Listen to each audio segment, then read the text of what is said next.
আজকাল প্রায় লোক বলে মালা কি করে নেব, হাজারটা মিথ্যা বলতে হয়, হাজারটা মিথ্যা কথা বলতে হয়, তো মালা গলায় নিয়ে মিথ্যা কথা বলবো। আরে গলায় মালা না দিয়েও মিথ্যা মিথ্যাই সমপরিমাণ পাপ। বরঞ্চ এটা দিলে কি হবে জানেন? এটা দিলে একবারও মনে হবে আপনার, কারণ গাছের একটা ক্রিয়া আছে, শিকড়ের একটা মহিমা আছে।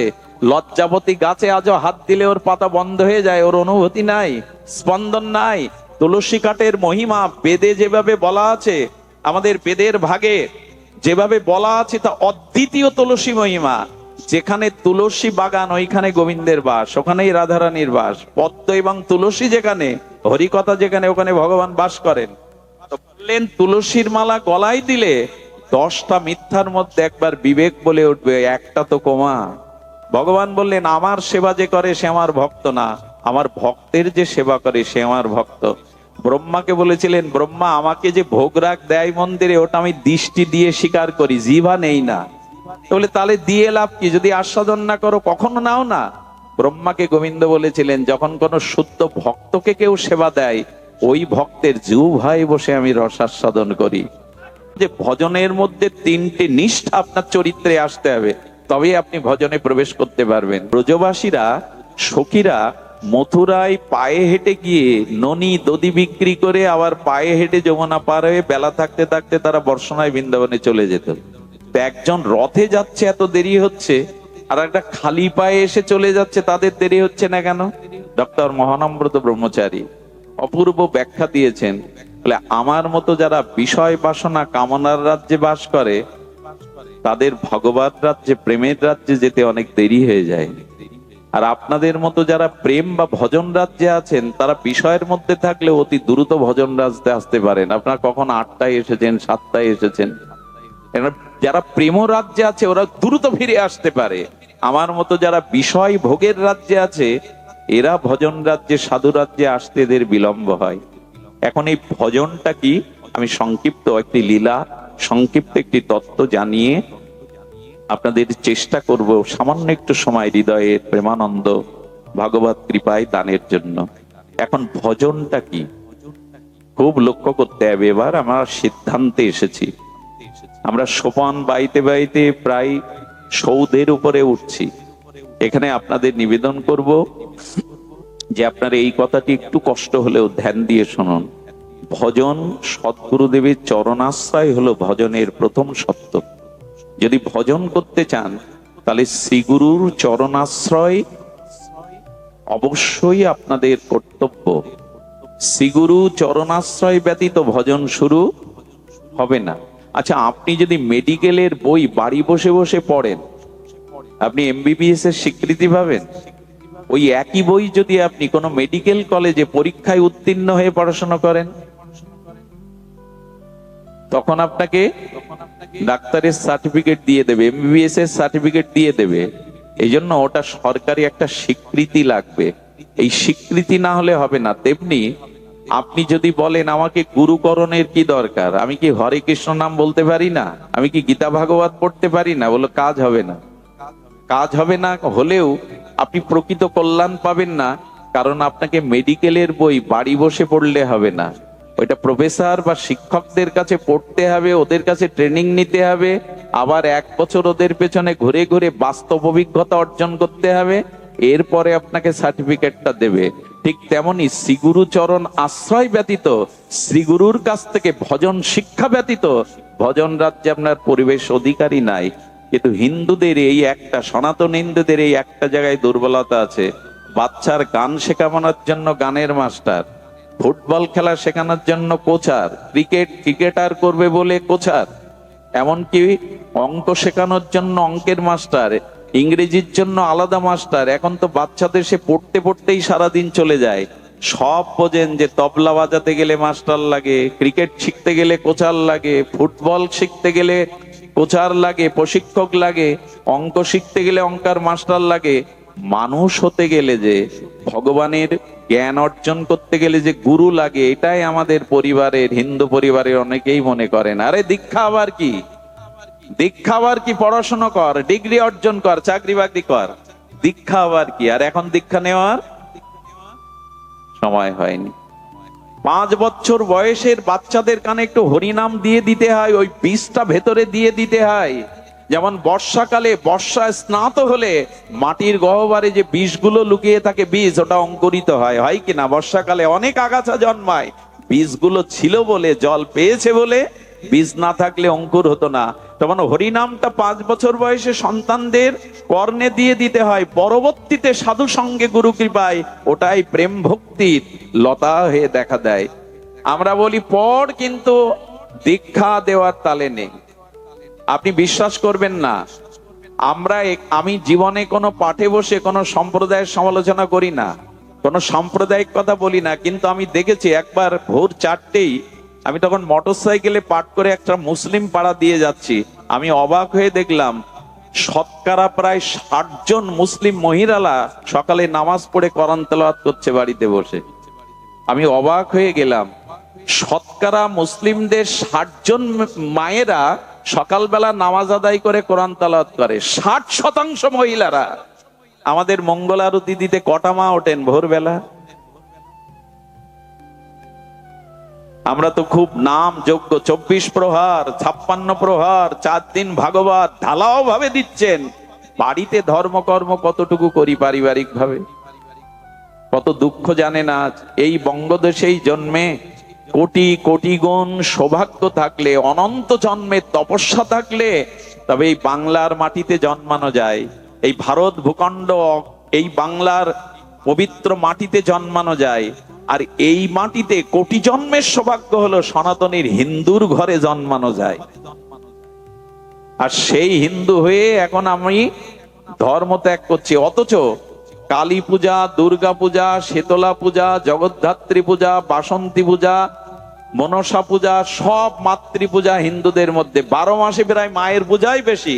অথচ আমার ঘরের লক্ষ্মী, আমার ঘরের সরস্বতী কোডে দাঁড়িয়ে বলছে ধর্ম মানি না, এই বাবা মাকে চিনি না। কি করলেন সারা জীবন এই নাম কীর্তন দিয়ে, পাঠ দিয়ে? এর একটাই কারণ, আসরে ধর্ম হচ্ছে, বাড়িতে ধর্ম অনুশীলন নাই। বাড়িতে গীতা, ভাগবত, হরিনাম, বড়দের প্রণাম এই শিক্ষাই নাই। তো হবেটা কি এই জাতির? বাড়িতে ফিরে নিয়ে ধর্মকর্ম শুরু করুন। মা যদি করতাল বাজিয়ে বসে ঠাকুর ঘরে সকাল সন্ধ্যায়, ছেলেটা বসবে, একদিন মেয়েটাও মায়ের পাশে বসবে। স্বামীর মনে দুঃখ থাকলে, রোগ থাকলে ও একদিন আপনার পাশে গিয়ে বসবে। আর ওখানের একটা ভগবানের নাম, একটা দিব্য বাণী আপনার জীবনে কল্যাণ আনবে। তাই বলি কি, দীক্ষা শিক্ষা নিয়ে পরিবারে একটু ধর্মচর্চা শুরু করুন। সুধীবৃন্দ, এই কথা বলতে বলতে আমার 9 বছর বয়স থেকে আজ এই পর্যন্ত চেষ্টা করছি, কিন্তু কাজে এলো কই? আমি এখন মকসেদপুরে আসা কমিয়েই দিয়েছি। তার একটা কারণ শুনুন। বলে কারণ অন্য কিছু না, অধিক দিন ভাগবত পাঠ করেও যদি দেখা যায় কারো মধ্যে ভজন আসেনি, পরিবর্তন আসেনি, স্বভাব সংস্কার আসেনি, তবে সেখান থেকে পিছিয়ে যায় নিজের ব্যর্থতায়, যে আমি জাগাতে পারিনি, আমি ব্যর্থ হয়েছি, আমি জাগাতে পারিনি এই মানুষগুলোকে। গুরুদেব বলে দিয়েছেন, যা কুকুর হয়ে ঘেউ ঘেউ কর। বাড়ির পোষা কুকুর কি করে জানেন? আপনি এক মুঠো খেতে দেন, শীতকালে একটা চট গায়ে দিয়ে দেন, অথচ ডাকছে, আর আপনার তখন ঘুম আসছে, কেবল ঘুম আসছে। কুকুরটা যখন ঘেউ ঘেউ করে ডাকছে, মালিক বললে খেতে দিয়ে আশ্রয় দিয়ে তুই ঘুমাতে দিবি না? জুতা লাঠি যা তাকে ছুড়ে ছুড়ে মারে। রাগ করে যে ঘুম নষ্ট হচ্ছে ওর চিৎকারে। সকালবেলা উঠে দেখে আসলে কুকুরটা ডাকছিল আমার মঙ্গলের জন্য, আমাকে জাগানোর জন্য, কারণ চুরি হয়ে গেছে ওই ঘর থেকে, তাই ডাকছিল। আমাদের মতো কুকুররা আপনাদের দ্বারে এসে এই যে ঘেউ ঘেউ করছে না, এই ঘেউ ঘেউ করছে কেন জানেন? সময় চুরি হয়ে যাচ্ছে। এই জীবন মৃত্যুর দিকে এক একটা দিন এগিয়ে যাচ্ছে, আর সময় পাবো না। আমাদের মতো কুকুররা আপনাদের দ্বারে দ্বারে ঘেউ ঘেউ করে যদি কাউকে জাগাতে না পারি, তাহলে আর এসেই লাভ কি? এইভাবে এসে লাভ কি কষ্ট করে, যদি ঘেউ ঘেউ করে আপনাদের মঙ্গলের জন্য জাগাতে না পারি? ভজন শুরু হবে সদ্গুরুদেবের চরণ আশ্রয়ে। সুধীজন, ভজন শুরু হবে। আপনি জাহাজ পেলেও সমুদ্রের ওপারে যেতে পারবেন না, কারণ নাবিক দরকার।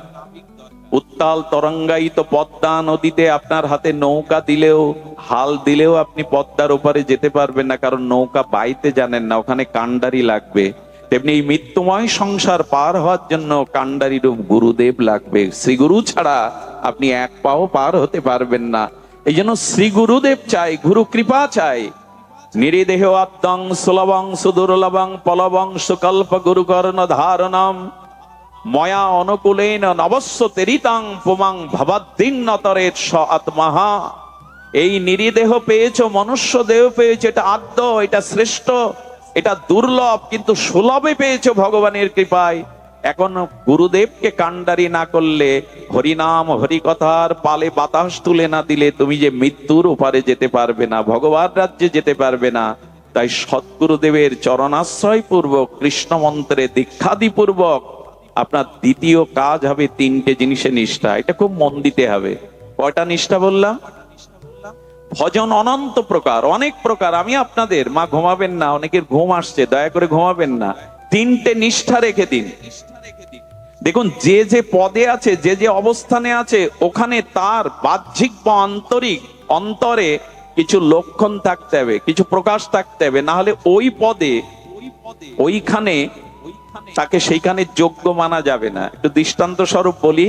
কি বললাম? যে ভজনের মধ্যে তিনটে নিষ্ঠা আপনার চরিত্রে আসতে হবে, তবেই আপনি ভজনে প্রবেশ করতে পারবেন, তবেই আপনি ভগবানের কৃপা পাত্র হবেন। কটা বললাম নিষ্ঠা?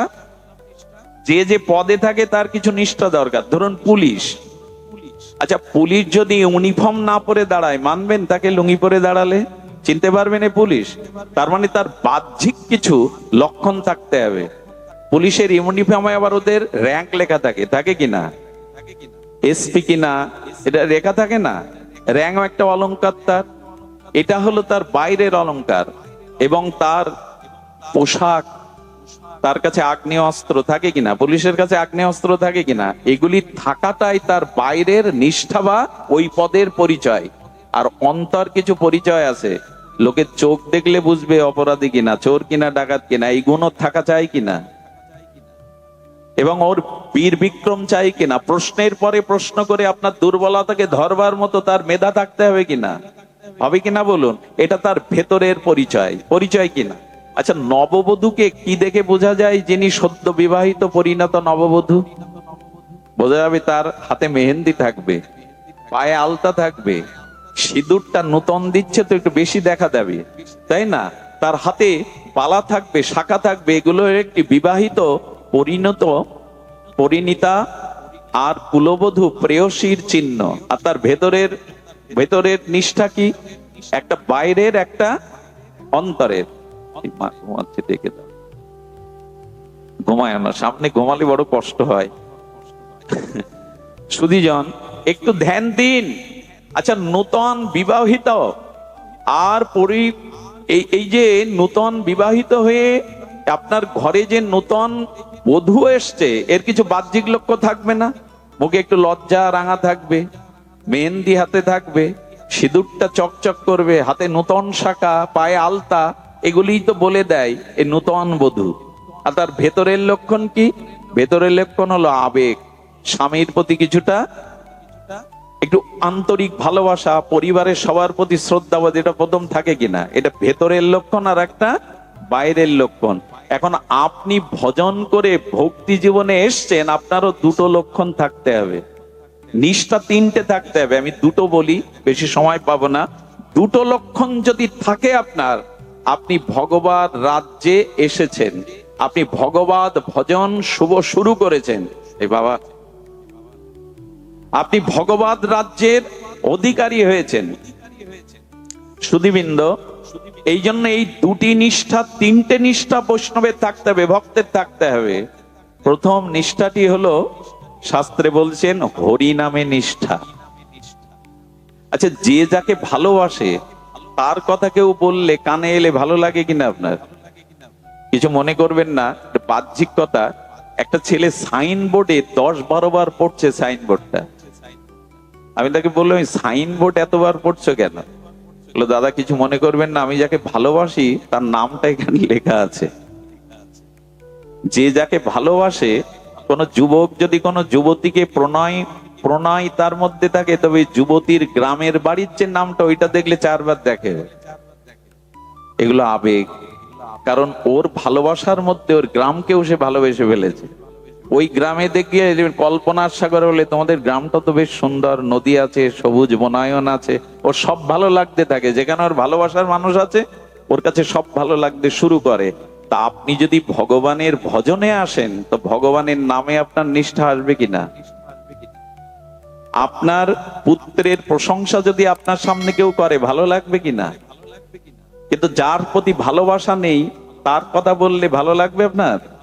তা আপনি ভজনে এসেছেন, এটা প্রথম নিষ্ঠা হলো হরিনামে আপনার হৃদয় পুলকিত হবে, হরিনামে আপনার আনন্দ হবে, হরিনাম শুনতে আপনার ভালো লাগবে। এটাই আপনার ভালো না বাসলে তার কথা ভালো লাগে, তার নাম ভালো লাগে। আরে কিছু মনে করবেন না, এখন ভালোবাসলে হাতে কি করে কি দেয়, ওটা খোদাই করে দেয়, রক্ত দিয়ে লেখে তার নাম। ভালোবাসা আছে বলেই তো বুকে হাতে ওইগুলো লেখেছে। এবার বিড়ম্বনা, এখন জগতে এগুলো বিড়ম্বনা, হাতে লেখে। ভগবানকে ভালোবাসলে আপনার প্রথম ভজন নিষ্ঠা ধরা পড়বে তার নামে। আপনার নিষ্ঠা আসবে, ঘুম পাবে না, আপনার নিদ্রা আসবে না।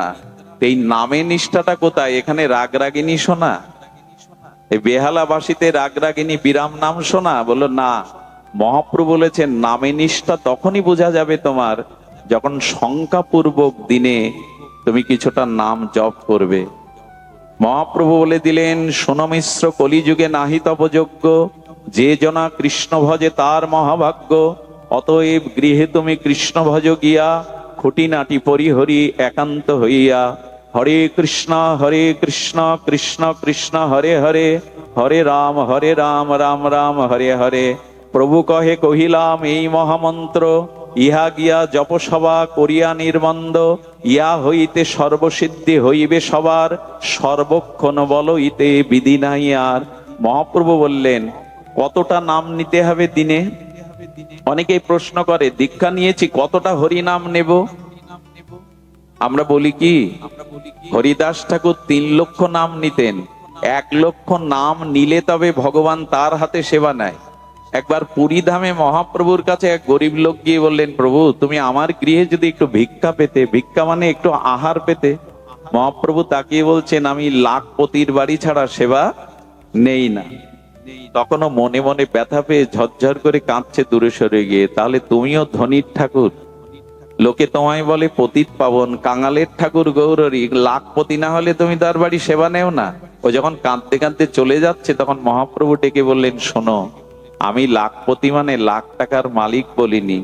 যে লক্ষ হরিনাম দিনের মধ্যে নেয় সেই হলো লাখপতি, আমি তার বিড়ে সেবা নিতে আগামী চলে যাই।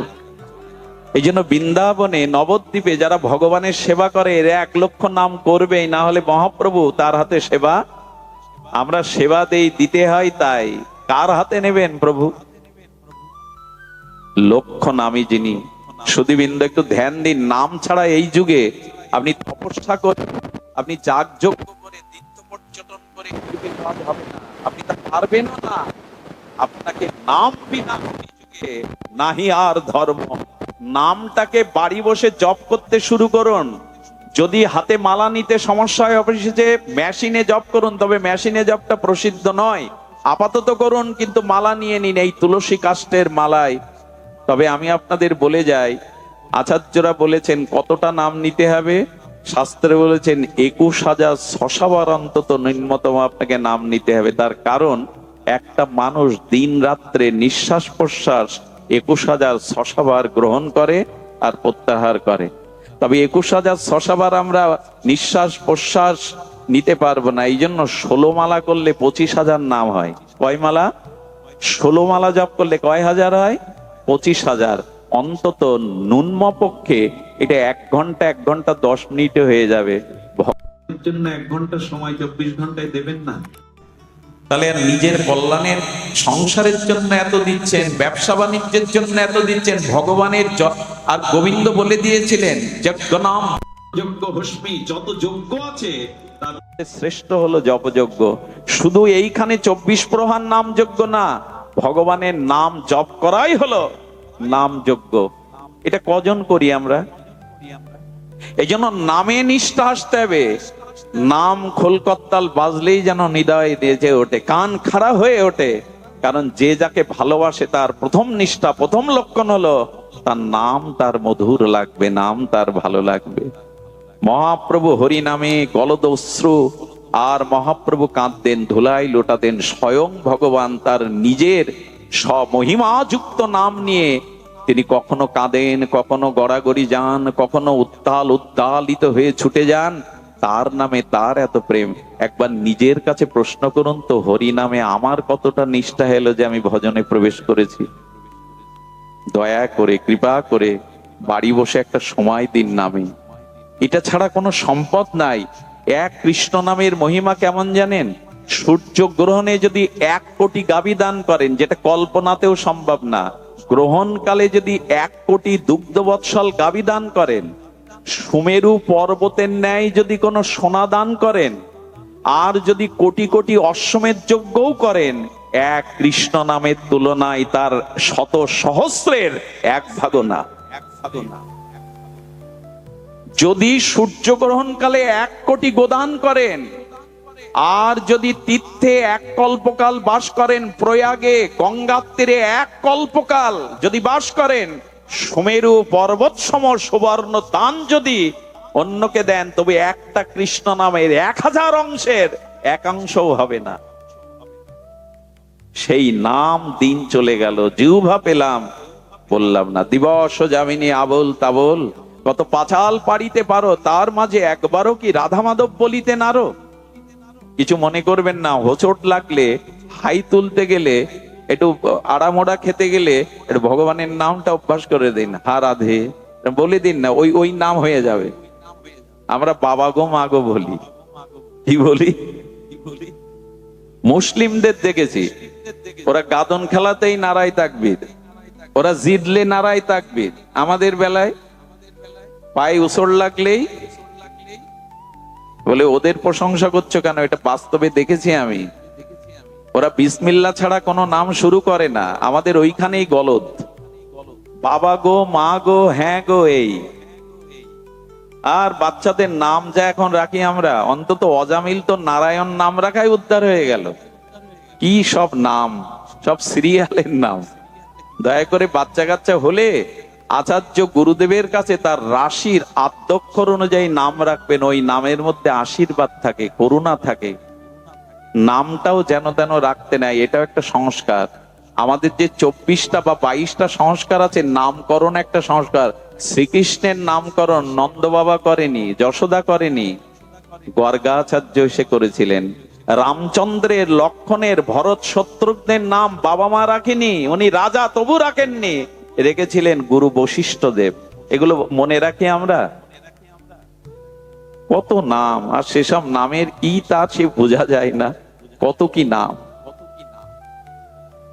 দয়া করে এইসব সংস্কারে আসুন। আমি বলছিলাম, নাম হাই তুলতে গিয়ে, অলসতা ছাড়তে গিয়ে, ভোরবেলা ঘুম থেকে উঠতে গিয়ে অন্তত হা গৌরাঙ্গ, হা রাধে এরকম একটু বলা শুরু করুন। ওই নাম একবার বললেই আপনার সারাদিনের কোথাও না কোথাও চিত্তে ওই নামের মাধুর্য রেগে থাকবে। সুধীবৃন্দর, একটা জিনিস বলি, এই নিষ্ঠাটা দরকার। 3টে নিষ্ঠার মধ্যে এক নাম নিষ্ঠা। আমার হাতে সময় নেই, এই জন্য দ্রুত বলে যায়। দ্বিতীয় নিষ্ঠাটি হলো তুলসী নিষ্ঠা। আচ্ছা, আজ পর্যন্ত দেখেছেন ভাগবত পাঠে তুলসী বিন্দাজি নেই? বিন্দাজি না থাকলে সেখানে ভাগবত হবে না। এই তুলসী হলো দ্বিতীয় নিষ্ঠা। তুলসীতে নিষ্ঠা না হলে আপনার ভজন, আপনার প্রেম ভক্তি হবে না। খুব ধ্যান দিতে হবে। তুলসীতে আমাদের গৃহে গৃহে আছে। আচ্ছা, আপনি 56 ব্যঞ্জন রান্না করলেন, 64 মন্ত্রের ভোগ করলেন, ওদের তুলসী না দিলে গোবিন্দ নেবে? 56 ব্যঞ্জন, 64 মন্ত্রের ভোগ, অথচ তুলসী দিলেন না। শুনে রাখুন, 1 গ্লাস ভগবানের পানীয় জলে তুলসী না দিলে ওটা রাধারানী নেবে না। গ্রহণ, তুলসীবিহীন কোন বস্তু ভগবান গ্রহণ করবে না। তাহলে তুলসী ছাড়া এই দেহটাও ভগবান গ্রহণ করে কি করে? তুলসী ছাড়া এই দেহটাও ভগবান গ্রহণ করে কি করে?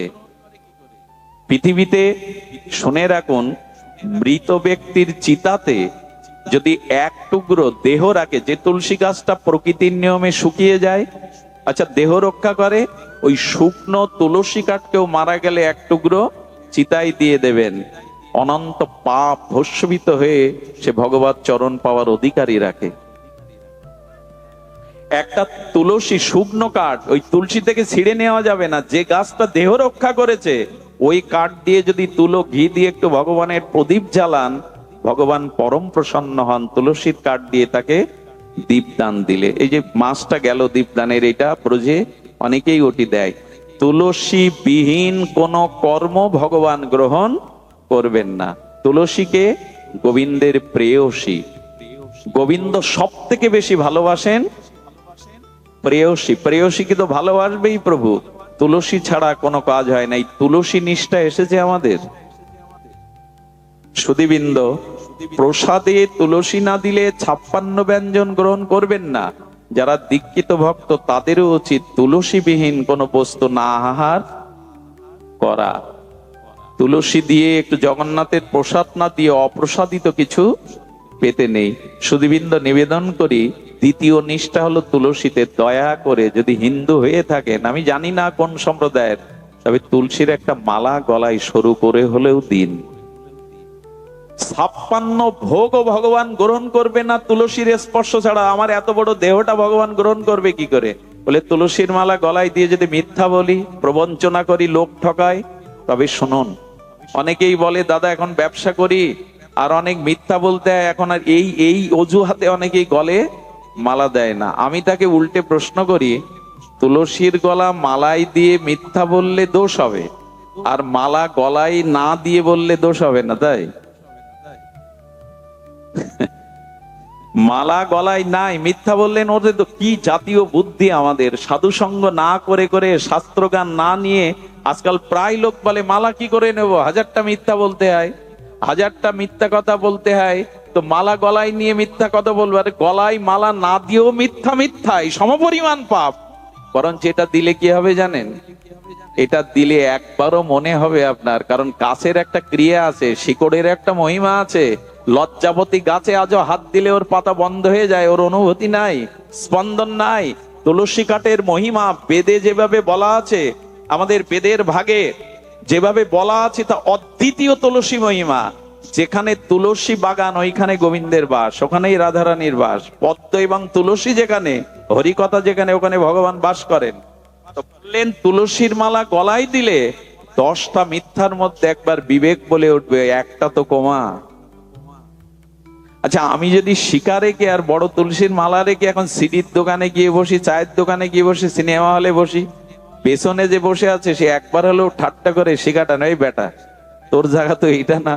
এগুলো আমাদের রক্ষাও করে, এগুলো আমাদের রক্ষাও করে। তোর জায়গা তো সিনেমা হল না, তুই এখানে কেন? এগুলো আমাদের জাতীয় পরিচয় দেয়, আমি সনাতনী হিন্দু। সোনার চেন গলায় দিতে আমাদের কত আনন্দ হয়, অথচ যা গলায় পড়লে সাক্ষাৎ ভক্তি ভগবান দিতে পারেন সেটাই আমাদের লজ্জা। আমাদের মঙ্গল চাই কোন মুখে আমরা?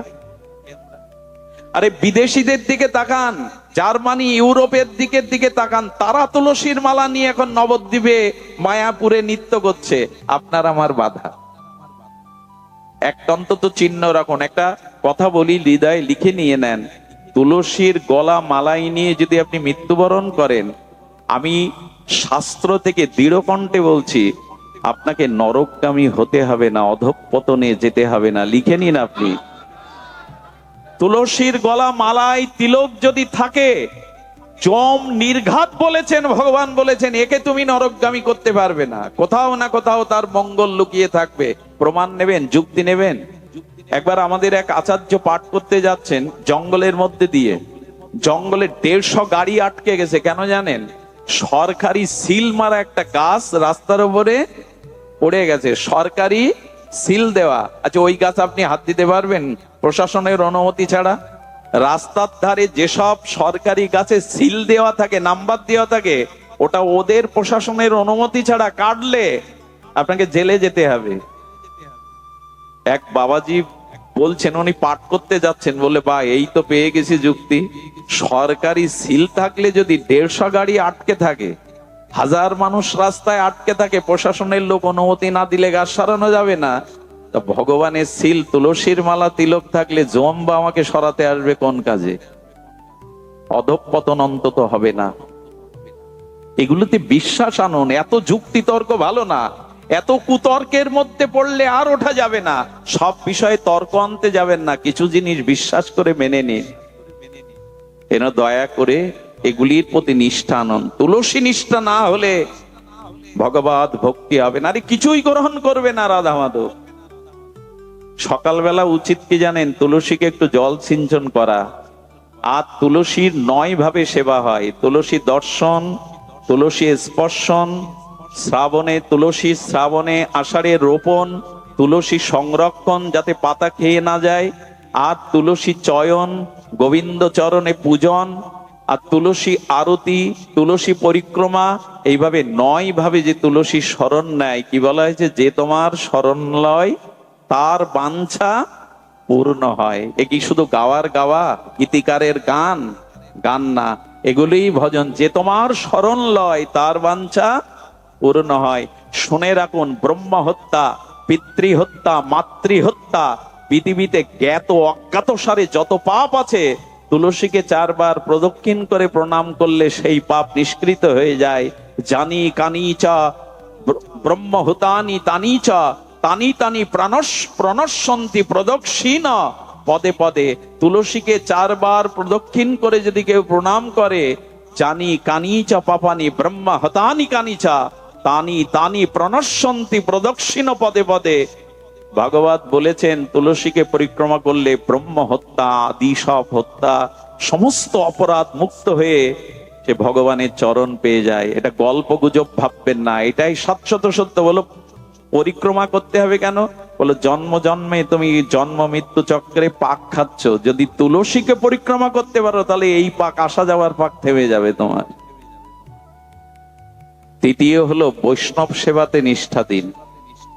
তৃতীয় কি? অনন্ত ভজনের মধ্যে এই 3 নিষ্ঠা। আপনি ভক্ত হলে ভজনে এলে আসতে হবে। তৃতীয়টা কি? বৈষ্ণব সেবা ব্যতীত আজ পর্যন্ত কেউ নিস্তার পায়নি, প্রেম ভক্তি পায়নি। তাই ভগবানের থেকে, ভগবানের সেবার থেকে শুদ্ধ ভক্ত বৈষ্ণব বা শুদ্ধ ভক্তের সেবার প্রতি আরো দৃষ্টি দিতে হবে। যে গিরিয়ে বছরে 2টো বৈষ্ণব সেবা হয় না, একটু হরিনাম হয় না, ওটা শ্মশান ভূমি। ওখানে প্রাচুর্য আছে কিন্তু শান্তি নাই, অভিশাপ বিরাজ করে সেখানে। তাই সামর্থ্য থাকলে আয়ের একটা অংশ ভক্ত সেবায় দিতে হয়। পৃথিবীতে সেবার থেকে বড় ধর্ম আর সেবাই। দেখুন, ভগবান প্রসন্ন হয় সেবাতে, ভক্ত সেবাতেই ভগবান প্রসন্ন হয়। ভগবান বললেন, আমার সেবা যে করে সে আমার ভক্ত না, আমার ভক্তের যে সেবা করে সে আমার ভক্ত। ব্রহ্মাকে বলেছিলেন, ব্রহ্মা আমাকে যে ভোগ রাগ দেয় মন্দিরে, ওটা আমি দৃষ্টি দিয়ে স্বীকার করি, জিভা নেই না। বলে তাহলে দিয়ে লাভ কি? যদি আস্বাদন না করো কখনো নাও না। ব্রহ্মাকে গোবিন্দ বলেছিলেন, যখন কোন শুদ্ধ ভক্তকে কেউ সেবা দেয়, ওই ভক্তের জিহ্বায় বসে আমি রসাস্বাদন করি।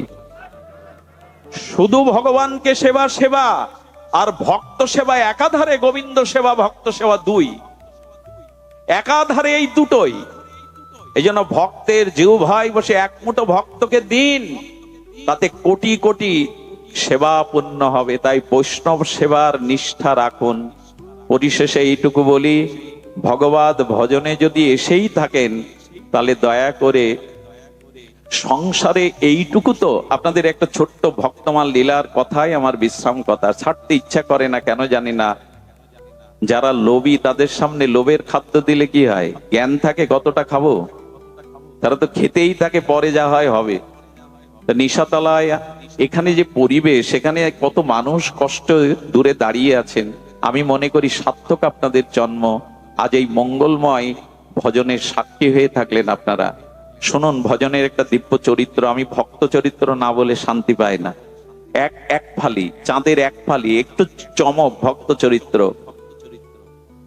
আমাদের ভক্তমাল চরিত্রে, আমাদের মহারাষ্ট্রে, এই মহারাষ্ট্রে তখন রাজেন্দ্র বর্গপ্রথা ছিল। এক রাজার যিনি সেনাপতি, সম্পর্কে তিনি আবার নিজজন হন। কাকা, ওই দেশে চাচা বলে কাকাকে, তো কাকা হন, আবার তিনি সেনাপতি। শ্রী অঙ্গদজি ওনার নাম। কি নাম? আরেকবার বলি, শ্রী অঙ্গদজি। এই ভক্তমাল চরিত্রে খুঁজে নেবেন। মহারাষ্ট্রের এই অঙ্গদজি, শ্রী অঙ্গদজি, ইনি সেনাপতি রাজার। এবং জ্ঞাতি সূত্রে উনি আত্মীয়, এই কথাটা একটু মন দিয়ে শুনুন, ভক্ত চরিত্র তো।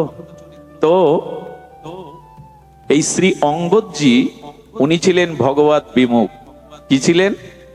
ভগবানকে সহ্য করতে, কিন্তু ব্যতিক্রম হলো ওনার স্ত্রী। উনি আবার হরিকথা হরিনাম বৈষ্ণব সেবা ছাড়া থাকতে পারেন না। সংসারের সব থেকে বড় যন্ত্রণা কোথায় জানেন? সংসারে স্বামী স্ত্রীর মধ্যে দুজন যদি দুই মুখ হয়। পৃথিবীতে সব থেকে বড় যন্ত্রণা গৃহে যদি একজন ভগবতমুখী আর একজন ভগবত বিমুখী হয়। এর থেকে অভিশাপ, এর থেকে বড় যন্ত্রণার সংসারে নাই। ভক্ত কি বলে জানেন? ভক্ত বলে, হাতির পায়ে পিষ্ট করে আমাকে মারো, আমাকে নরকে ফেলে দাও ভগবান, কিন্তু তোমাতে বিমুখ, কৃষ্ণ বিমুখ কোন অসতের সঙ্গ যেন আমাকে না পেতে হয় কখনো। শুনুন, আমাদের শাস্ত্র বলছে, প্রভু আমি নরকে যাই, ক্ষতি নেই, একদিন পাপ ক্ষয় হলে আবার ফিরে আসতে পারবো, আমাকে হাতির পায়ে পৃষ্ঠ করে মারুন, আপত্তি নাই, কিন্তু কৃষ্ণ বিমুখ, ভগবত বিমুখ কোন অভক্তের সঙ্গ আমায় দিও না। আমি অনুরোধ করি, সব ক্ষতি হয়ে যাবে যদি অসৎ সঙ্গ থেকে যায়। আচ্ছা, এক বালতি জলের উপরে এক টোপ সরিষার তেল ফেলে দিন, কি হয়? ওই এক বিন্দু তেলটা দেখবেন বিস্তার লাভ করে, সঙ্গে সঙ্গে ছড়িয়ে পড়ে। আপনার জীবনে যত অর্জন থাকুক, যদি অসৎ সঙ্গের পাল্লায় পড়েন তো বিস্তার লাভ করবে, অন্য সদ্গুণগুলো ডুবিয়ে দিয়ে আপনার প্রতি একটা প্রভাব বিস্তার করবে। অসৎ সঙ্গের এমন মহিমা। তাই ভক্ত বলছে, নরকে দাও, পাপ ক্ষয় করে আবার ফিরে আসবো, কিন্তু কৃষ্ণ বিমুখ কোন সঙ্গ দিও না। এদের সঙ্গ পড়লে তো ওনার স্ত্রী ভগবত ভজন করেন, বৈষ্ণব সেবা দেন। একদিন শ্রী গুরু পাদ পদ্মকে বাড়ি এনে ভোজন করিয়ে ভজন করাচ্ছেন, বৈষ্ণব সেবা দিচ্ছে। 10-12 জন গুরুদেবের সাথে আসছেন, ভগবত পাঠ করছেন। আর শ্রী অঙ্গদজি বাড়ি ঢুকেই তার মাথায় গেছে গরম হয়ে, ভক্ত সহ্য করতে পারে না তো। বাড়ি ঢুকেই বলছেন, আমার বাড়ি, আমার অনুমতি ছাড়া ও যা বললো তাই এলেন, আর এইখানে আমার ঘরে ঢুকে সব এখানে চলবে না, বেরিয়ে যান। শ্রী গুরুদেবকে অপমান করে তাড়িয়ে দিল। শ্রী গুরুদেব ওই মায়ের দিকে তাকিয়ে তার সজল নয়ন দেখে আশীর্বাদ করতে করতে চলে গেলেন। এতটা আঘাত পেল ওনার স্ত্রী যে আজ বাড়ির উপরে গুরুদেব অপমান হলো। এই মুখ্য দেখানো কারো উচিত? তো শত কোটি বার আত্মহত্যা করলেও, আগুনে দেহটাকে পোড়ালেও এই পাপের প্রায়শ্চিত্ত, খুব ব্যথা পেল। কিন্তু ব্যথা পেলে ঘোমটাটা টেনে দিয়ে কি বললো জানেন? এই মুখ আমি তোমাকে আর দেখাবো না, বিবাহ করে এনেছো, তোমার এই অন্ন, যে অন্ন গুরুদেব আজকে অপমানিত হলো, এই অন্ন আমি পাবে না, এই দরজা দিয়েই আমি এই ঘরেই মৃত্যুবরণ করবো, এর দায় থাকবে তুমি। কিন্তু এই অঙ্গদজির একটা দুর্বলতা ছিল স্ত্রীর উপর, উনি অসাধারণ সুন্দরী ছিলেন। আর সুন্দরের প্রতি তো মানুষের দুটো জিনিসে খুব আকর্ষণ হয়, টাকাতে আর রূপে। এই দুটো যেখানে দেখবেন সেখানে আকর্ষণটা খুব তীব্র হয়ে ওঠে, রূপ এবং অর্থ যেখানে আছে। যেমন মধু থাকলে ফুলের মধ্যে ভ্রমরকে ডাকতে হবে না, নিমন্ত্রণ করতে হবে না, ওরা এমনি এসে যাবে, প্রজাপতি ভ্রমর।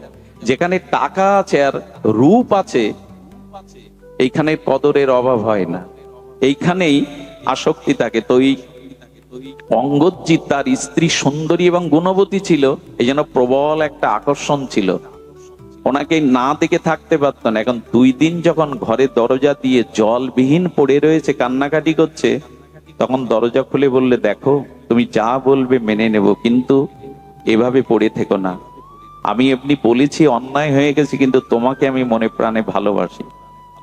উনি চিন্তা করলেন, এই হলো সুযোগ, এই সময় যদি তার পরিবর্তন, কারণ ইনি তো জ্ঞানী, এই মহিলা ভগবত ভজন করেন, বললেন এই হলো সুযোগ তাকে পথে ফেরাবার।